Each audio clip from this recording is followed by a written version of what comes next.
భారతదేశం చాలా బలమైనది. భారతదేశం మన సెక్యులరిజం చెప్పుకోకర్లా. సెక్యులర్ అనే పదం మనం యాడ్ చేయక్కర్లా. సెక్యులర్ పదం అని యాడ్ చేయకముందు 70s వీఆర్ సెక్యులర్. సెక్యులరిజం అంటే అపీస్మెంట్ కాదు. అది వైట్ వాష్లు చేయకండి. తప్పులు చేస్తే తప్పు జరిగినప్పుడు తప్పని చెప్తాం. ఇర్రెస్పెక్ట్ ఆఫ్ మన డిఫరెన్సెస్ అసైడ్, ఉగ్రవాదం మీద మటుకు, హింస మీద మటుకు, ఇర్రెస్పెక్ట్ ఆఫ్ రిలీజియన్ మనందరం ఒకటే మాట మాట్లాడాలి. దీంట్లో మాట్లాడితే ఓట్లు పోతాయా, దీంట్లో మాట్లాడితే ఓట్లు వస్తాయి, ఇవన్నీ ఆలోచించకండి. Whether you have spoken truth or not. సత్యమేవ జయతే. మత సామరస్యం చాలా చాలా అవసరం ఈ దేశానికి. చాలామంది మత కలహాలు క్రియేట్ చేయాలనుకున్నా కానీ కొంతమంది చేస్తుంటారు. దాన్ని మీరు అడ్డుకోవాలి. మీ కళ్ళ ముందు ఒక సంఘటన జరుగుతున్నప్పుడు మీరు అడ్డుకోండి.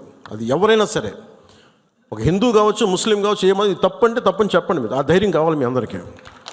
ఎందుకంటే ఆ ధైర్యం లేనప్పుడు అప్పుడు మన పొలిటికల్ పార్టీగా మనం ఉండడం అనవసరం. ఒక పొలిటికల్ పార్టీ మెంబర్గా ఉండటం కూడా అనవసరం. హార్ష్గా చెప్పమని చెప్పట్లే, గట్టిగా తీవ్రంగా చెప్పమని చెప్పట్లే, కానీ ఇబ్బందిగా ఉంది నువ్వు చేసే పని చెప్పాలి. కష్టం తెలియాలి కదా.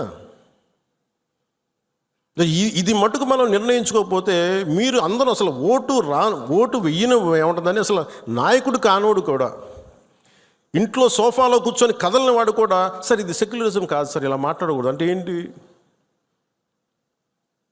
అంటే ముస్లిం కాని వాళ్ళు చచ్చిపోతేనే మాట్లాడాలి సెక్యులరిజం అంటే? హిందువులకు జరిగితే మాట్లాడకూడదా? That can be defined as secularism. ఇది సమస్య మన దేశంలో. సెక్యులరిజం అనే పదానికి మీరు ఈ పడికట్టు డెఫినేషన్ మీరు తీసుకోకండి.